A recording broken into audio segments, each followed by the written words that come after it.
Whenever Liverpool lose, the first thing people are going to say is it's the manager, and that's something that they need to address. And whilst I don't fundamentally disagree with that, what I want to look at today on this video is the problems beyond the manager. So obviously we acknowledge, and that's when I'm asking about what Liverpool's biggest problems right now, the biggest thing that does come up is that, and I acknowledge it, I take it on board. But what I'm saying is, okay, fine, if we address that, and if Liverpool had a new manager come in overnight, what are the 5 problems that exist that needs to be fixed right now? There's more than 5, by the way. There's probably 10, 12. There's lots of right answers. If your right answer didn't make the video, comment it and we'll talk about it, because it's probably not going to be that I disagree at all. So that's the idea of this video. So starting with point number 1 for me, squad balance. And what I mean by squad balance is you're looking at areas of Liverpool squad where Liverpool have got depth and other areas where they haven't. Going into the season, it was abundantly clear to everyone that there was a lack of depth at centre-back. I'm always very nervous, not to be personal, when Joe Gomez is your 4th choice centre-back, because I think if you're playing a back 4, 2 centre-backs start, of course, you need 4 really, in terms of 2 that play and 2 that back up, okay? It's nice to have a 5th, but a 5th, for me, you can get away with a pinch. You can get away with an Endo, a Gravenberch. For me, Joe Gomez is a 5th choice, and that's because of his injury record. So for me, if he's my 4th choice and I'm doing squad planning, I'm happy with Van Dijk, I'm happy with Konate, I'm happy with Leone when he comes in. I know we've only seen him play once, but just as a name on paper, I would have wanted an extra 1. Whether that had meant keeping Kwanzaa, possibly, but for me, you had to have 4 pre-Joe Gomez. So that's the point there on squad balance. I do think that's been a big issue. I think there's some areas of the squad that look well stacked on paper, right back being one. I think on paper, having 2 solid options there, both really good players, Bradley and Frimpong. Bradley's injury record is something we'll have to discuss, because I think it's probably been half a dozen separate incidents now in terms of injury. That's something Liverpool going to have to look at long term. Jeremy Frimpong, I think you stick with, because I think his injury record prior to Liverpool was actually pretty good. So I think that might sort itself out long term. Whereas Conor Bradley, we probably are at the point now where we have to be slightly thinking about Joe Gomez head on. Can we be relying on him to be one of our 2 choices? Possibly not. Maybe it's not one for right now. Maybe it is one for the summer. So Liverpool squad balance, obviously there's some areas where there's no depth at all. I think in the front line, they've gone from always having 5 or 6 viable options to right now not having a lot. Gakpo out of form, other than when Wirtz was playing there, but now he's playing centrally. Who do you play? You could play Ngamoa, you could play Chiesa. I think Chiesa should have played previously in the season. Ngamoa, I'd be looking to bring in very soon, but that hasn't happened. I think problem number 2, and this is one that everybody's talking about a lot, got highlighted on the punditry on the weekend, is the midfield lacks steel. And I think what that means is you've got a few midfielders in there that Gravenberch probably doesn't get stuck in enough, albeit last season I was very impressed with him. Positionally disciplined, breaking up play, sometimes making last-ditch tackles. I have seen him do it this season. He has sniffed danger, but it seems like his role is different. He's been asked to get forward more, which I don't like. Not because he can't do it. I think to get the best out of Gravenberch, you allow him to do everything. You play him as a box-to-box player, number 8. But it's about the team, and sometimes you have to do things differently. And I think last season playing as a holder was the right move. McAllister is actually probably the most combative midfielder Liverpool have. He does get stuck in, but this season he's been off the pace for whatever reason. And I think in terms of that midfield balance, McAllister and Wirtz in the same midfield. I mean, I was saying this pre-season. If you don't believe it, go and check out my TikTok. I've documented it. I always thought those 2 in the same midfield, there's not enough legs there. Not enough legs. They're both quite slight.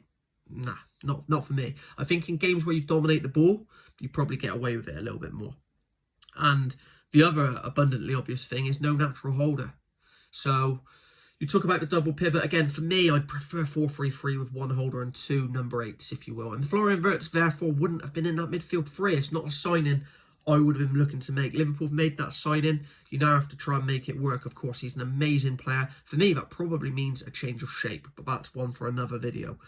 And Szoboszlai has been fantastic. He's the energy in that midfield. He was playing the number 10 role last season. I think the reason Liverpool got away with it more is because you had Gravenberch, who was being very positionally disciplined, was doing a good job defensively. McAllister's combative, And in terms of the criticism of McAllister not being good in large spaces due to the lack of legs, Szoboszlai playing alongside him has that in abundance. So as a partnership of three, I think it worked. This season they've gone back to it, and at times it hasn't worked. It's lack creativity.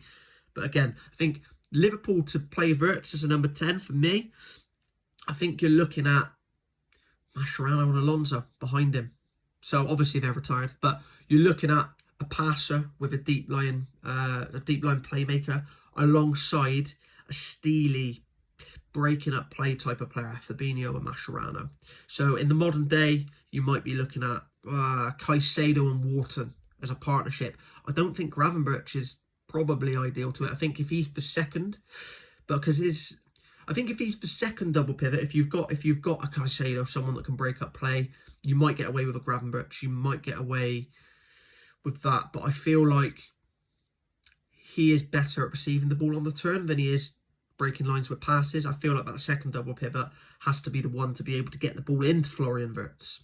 So perhaps, again, not his game. Probably not suited to McAllister because of lack of legs between him and Wirtz. Not suited to Gravenberch, in my opinion. I think he could do it, but it's not great. Szoboszlai can do it from a legs perspective. But again, is it his game? Probably not. I think there's got to be a rethink in terms of that midfield structure. Point number 3, lack of intensity. I think this is huge. This might be the biggest one. What does that mean? Lack of intensity. A lot of games Liverpool play. This is only my eye. I'd love to see the data. If someone can get me the data, I'd love to know. I feel like Liverpool run less than most teams they play against. Now, that might be factually inaccurate, but I feel like the intensity of their runs and just the amount of running they do lacks against the other team. I feel like Liverpool under Klopp used to suffocate teams with effort, and there was not a lot they could do to match it. Whereas now, I feel like Liverpool are quite passive. When Liverpool have the ball, they're very slow in build-up. So you talk about intensity on the ball, they don't pass quickly enough. Other teams are quite comfortable sat in because the play is not happening quickly enough to break them down. They don't have specialist 1v1 dribblers that can create as often. Yeah, that's how it's panned out this season. And then on top of that, you talk about rest defence, as they call it nowadays. When Liverpool have got the ball and they lose the ball and overturn it, they're susceptible to the counter-attack due to the lack of balance. So, again, lack of intensity is a massive one that needs to be addressed if someone comes in. I think you've got to look at a lot of areas of the squad. Again, I talk about the front three and pressing enough. Do they press enough? Ekitike's been great this season. Does he press as well as Firmino? No. Does Gakpo press as well as Diaz? No. Does Salah press as well as he did 3 years ago? No. So between that front three, there's just not as much pressing as there was, coupled with the midfield argument. I think when McAllister's playing in there, not got the legs of some others. Attacking balance, point number 4. So attacking balance, and what I mean by that is probably more of a balance between attack and defence. They've gone at the start of the season, you're going with a 4-2-3-1, but really you've got a front three, you've got Wirtz behind it, he's a fourth, if you will, and then you've got 2 fullbacks that want to get forward. So you've now got 6 that are attacking and 4 out of defending. I think that's got to become a 5 and 5. So if you've got both, look, idealistically, we could talk about this all day. It might be a separate video. If you want that, let me know. And if you're not following and if you want to subscribe, it's entirely free if you enjoy the content. I feel like going forwards, if you do want 2 attacking fullbacks and you're playing with a front 3, that then becomes a front 5 when you've got controlled possession of the ball. And that would therefore mean that anybody in the midfield has to sit in, only on the edge of the box. Edge of the box when the ball, just to be there to recycle the ball, to be there to stop counter-attacks. Therefore, I would suggest you're probably playing, if you've got 2 attacking fullbacks, you're probably playing with 2 number 8s and a holder. So there's not really space for a number 10, in my opinion. If you're going to play with the number 10 system, you almost need 1 fullback to get forward and the other one to tuck, as they used to back in the day, 15, 20 years ago, when one went forward, the other one would tuck. That's not really to the strength of either Frimpong or Kirkes or Bradley. So I think the attacking balance there, and you talk about the further attacking balance of the front players, I don't think you've got a dribbler, a profile of someone that can take people on other than Ngamoa, who's not played enough for my liking, by the way. I don't think they're, in terms of Isak and Ekitike, that's a problem. Really, you should play them with the front 2. I think the only way you get all of these players in, and this is point number 5, is systems versus players. If we write down the players that we have to get in, and if we start with the record signings, Isak, Wirtz, and then we say, who's been one of the better players this season? Ekitike. Okay, we'll start there. How do we get those 3 in the team? I don't like square pegs and round holes. So we play a front two, okay. Can that work? Could work. Nobody does it nowadays, but that could be a strength because not many teams are used to playing against it. Just potentially, spitballing ideas. So you play a front two. Florian Wirtz could play in the number 10 behind it. Bit like AC Milan did 20 years ago, right? 4-4-2 diamond, something like that. So that could work, potentially. Maybe a 3-5-2. Maybe with, again, a front two with Wirtz at the tip of that. With wing-backs, I think that could be a really solid choice for Liverpool. It does lack width.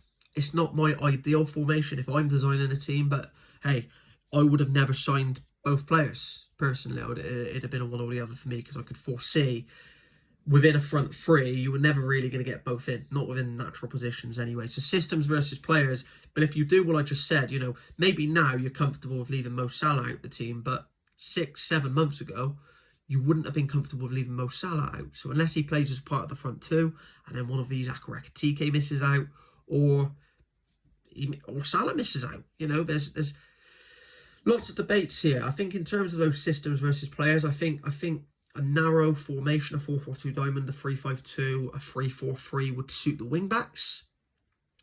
But the last one I mentioned, a 3-4-3, wouldn't get Isaac and Ekitike in. So if you're going with a front two, I feel like the only way that I think you do it is a 4-4-2 diamond or a 3-5-2, which I think would suit the front two. I think it suits Wirtz being the number 10 in the central system. I think it suits both fullbacks being able to get forward and provide that width. You could then play with a disciplined midfield behind it in the 4-4-2 diamond. You could go back to a one holder with 2 number 8s. That would be good for the rest defence, if you wanted to call it that, the transition. And then, of course, you've got your 2 centre-backs. So in terms of controlled possession, you've got a 2-3-5. That could work. And then in terms of that 3-5-2, you could have the back 3. The fullbacks could, the wing-backs could really get forward. The midfield 2. And then, again, the front 2 with Wirtz in it. So you'd end up, again, with a front 5 when you've got control possession of the ball, with 2 in midfield and 3 at the back. So you'd either end up with a 2-3-5 or a 3-2-5, depending on how you wanted to play those systems. But it is difficult to get the best out of these players and fit them within a system, because I don't think within a 4-3-3, one of these Ekitike's got to miss out. Within a 4-3-3, I don't think Wirtz can play in a midfield 3 unless it's as a number 10. And if you do that, I go back to my point of I don't think McAllister can play in the same midfield as Wirtz. I don't think that Szoboszlai's best position is in that double pivot, albeit I think he'd play it really well. But when you're talking about one of them needs to make tackles, okay, Liverpool haven't got that player right now. They go out and they sign someone that's combative and makes a lot of tackles. That's fine. But who plays alongside? I'll go back to my point. You want a passer. You want an Adam Wharton, someone like that. So you're almost having to go out and sign 2 players to play in the double pivot to play that system. And then one of the other systems I think Liverpool could do is a 3-4-3. I think it suits virtually everyone, with the exception of getting Isaac and Ekitike in the same team. I think that's the flaw, the obvious flaw in terms of that one. I think it would suit Mo Salah playing in a front 3 but coming inside with Frimpong providing that width long term. I think it would suit Florian Wirtz having played there at Bayer Leverkusen off the left and having Kerkez again. I think that suits him getting that outside and being that outlet. In terms of the midfield too, I think Szoboszlai would be suited to it. I think Gravenberch would potentially be suited to it. McAllister wouldn't. I think it would kill him, the large open spaces. I don't think he could play in that system. That's pretty much where I see the state of the squad. I think Liverpool have got to make more signings at centre-back, probably a couple more. If Konate doesn't sign a deal, 2 or 3. Obviously, they've signed the young centre-backs. Let's wait and see how they develop. Jeremy Jacquet and the other couple as well. So there are some exciting times coming forward to the summer. And again, the biggest problem a lot of you will, I've obviously mentioned, a lot of people are going to say the manager. And I get that. I get that, I hear it. I'm just saying, okay, if the manager goes and somebody else comes in, these are the 5 biggest problems I see that they've got to fix immediately. And it's not going to be a quick fix. It's going to take time to build that up and get to that point. Let me know in the comments what you think Liverpool's 5 biggest problems are.